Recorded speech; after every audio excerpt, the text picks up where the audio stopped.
जब मैं निगम पार्षद बनी डॉक्टर साहब,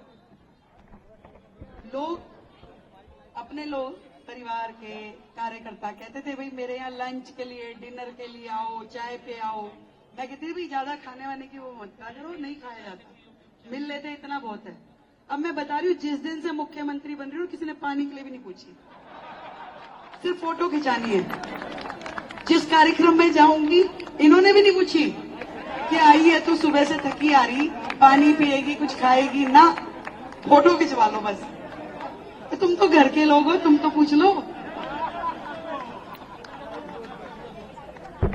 परांठे खिलाओ, कुछ तो खिलाओ। 6 महीने हो गए, खाना नहीं खाया, नाश्ता नहीं किया, और घर के लोग भी कह रहे भाई फोटो खिंचा ले, बाकी तो देखी जाएगी। आज अपने परिवार के बीच में यहाँ आके, अभी लंच करने का टाइम भी नहीं है, आप सबके बीच में आके मुझे दिल की गहराई से जो आनंद आ रहा है कि आज के प्रोग्राम में मैं देख रही हूँ कि सब लोग शामिल हैं। भाई धन्यवाद धर्मपाल जी और नरेश जैन जी, आप सबने मिलके जो हमारे इस पूरे बड़े परिवार को यहाँ एक जगह इकट्ठा किया। मैंने इनको कहा था, मैंने कहा भी देखो रोज रोज नहीं प्रोग्राम हो सकता, मोदी जी ने कहा है तेरे को मुख्यमंत्री बनाया, माला पहनने के लिए नहीं बनाया, काम करने के लिए बनाया। मैं कहा तुम रोज बुलाओगे नहीं आ पाऊंगी, मैं कहा एक प्रोग्राम करूँ, सबको वहीं बुला लो, भाई वहीं पे आ जाऊंगी और सबसे मिलना हो जाएगा। और इसीलिए अधिकतर कार्यक्रम खत्म करके पहुंची हूँ, लेट भी हो गई इस चक्कर में। और पता है ये लेट क्यों हुई? आज दिल्ली सरकार ने केंद्र सरकार के साथ मिलकर एक MOU साइन किया है। हमने यमुना जी की सफाई का काम तो शुरू कर दिया था, काफी हिस्सा साफ होना शुरू हो गया। तो आज MOU साइन किया हमने कि यमुना जी में फेरी, छोटा क्रूज, वो चलेगा बहुत जल्दी, मतलब समझ लो 3-4 महीने के अंदर। तो आज वो हस्ताक्षर हुए, केंद्र के मंत्री जी आए, दिल्ली के मैं गई, राज्यपाल जी आए, तो वो समय पहले 5:30 था, फिर मंत्री जी का कुछ आया तो वो 7 बजे हो गया, वो खत्म करके निकली। और आप कह रहे हो ना गृह मंत्री जी को, तो मैंने मना ही कर दिया। मैं कहा सर मैं आज नहीं आ पाऊंगी। अब सोचो मेरी हिम्मत की दाद दो। कह रहे क्यों? उनका समय तय था। मैं कहा सर मैंने आज अपने एरिया में ना अपने कार्यकर्ताओं का धन्यवाद रखा हुआ, मैं आ नहीं पाऊंगी, मुझे कोई और समय दो। तो देखो गृह मंत्री जी को मना करके यहाँ पे पहुंची हुई, अब तुम समझ लो तुम्हारी वैल्यू मेरे लिए कितनी ज्यादा है। उन्होंने कल का टाइम नहीं दिया। अब उनको तो काम करवाना है मुझसे। एक मीटिंग हुई, बड़ी हाई पावर मीटिंग, तो मैंने कहा गृह मंत्री जी को कि सर दिल्ली की ये समस्या, ये समस्या, ये समस्या। कह रहे मुझे समस्या मत बताओ, समाधान अब तुमने ही करना है। मैं कहा ठीक है सर।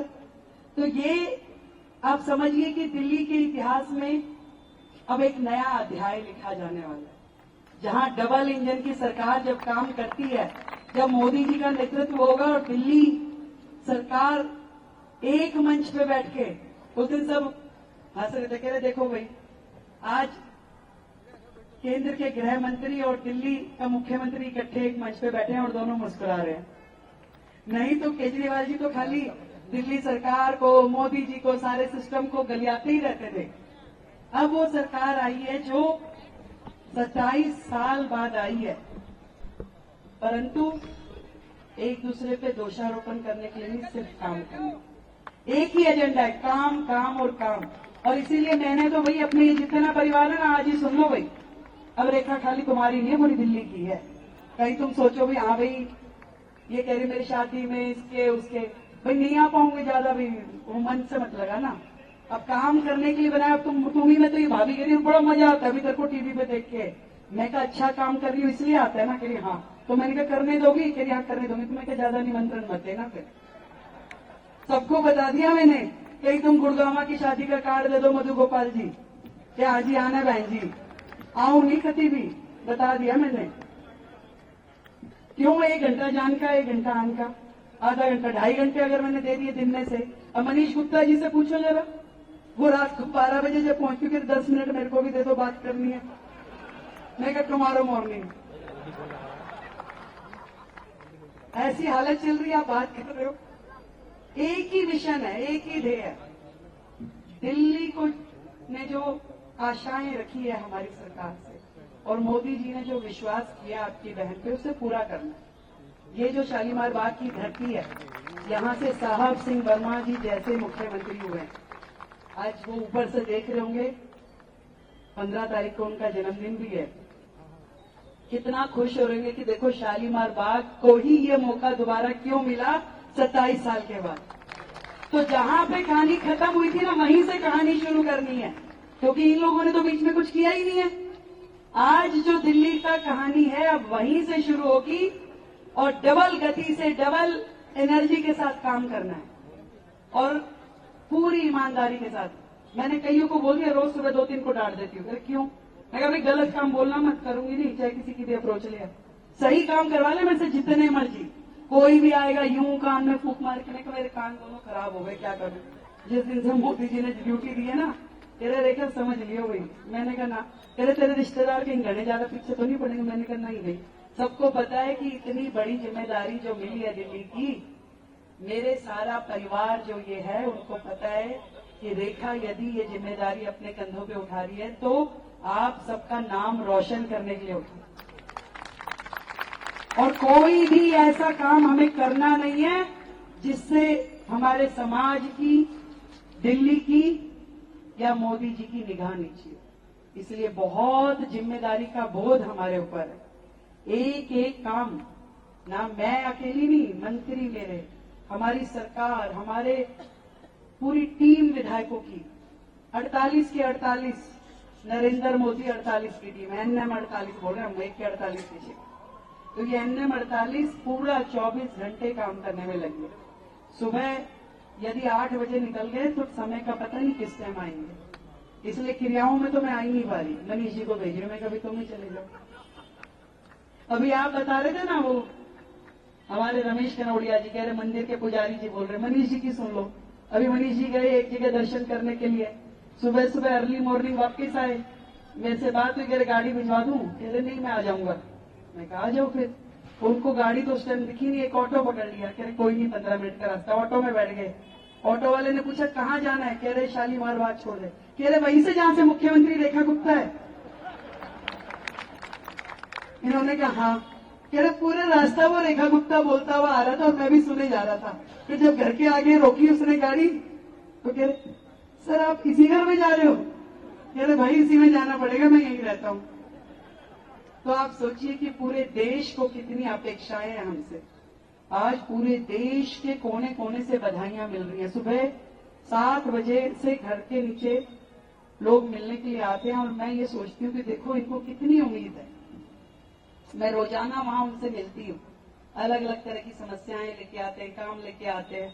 पूरी टीम हमारी मंडल की भी वहां खड़ी होती है, और कोशिश ही रहती है कि जो समस्या सामने वाला लेके आया उसको समाधान लेके भेजे, समाधान दें उसे, कोई भी समस्या उसकी हो।